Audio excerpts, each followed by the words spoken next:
The atomic bombing of Nagasaki and Hiroshima in August 1945 was a tragedy for many.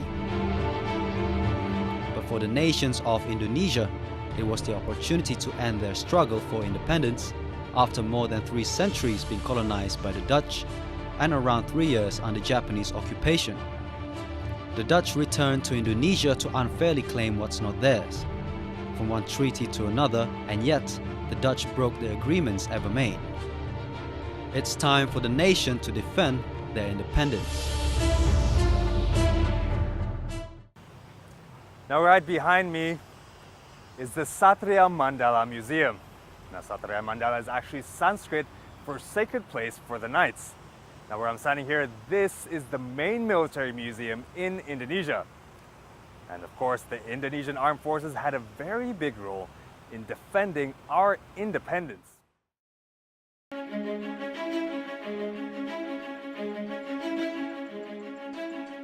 Since April 1945, our leaders, Sukarno, Hatta, and other scholars, along with Japanese government, had been preparing for independence of Indonesia.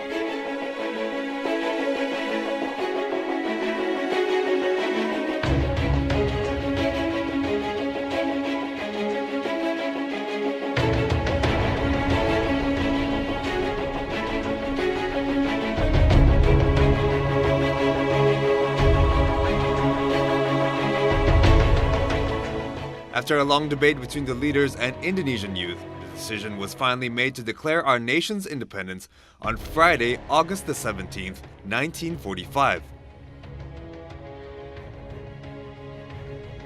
As a newborn country, Indonesia realized there was a big job ahead. But first, the National Armed Forces was officially formed, known as the Public Security Troops.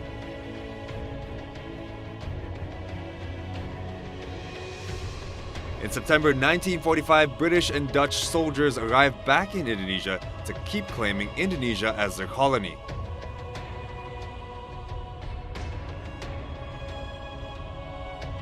Four days later, the Dutch brought down the Indonesian flag from the roof of the Yamato Hotel in Surabaya and replaced it with the Dutch flag.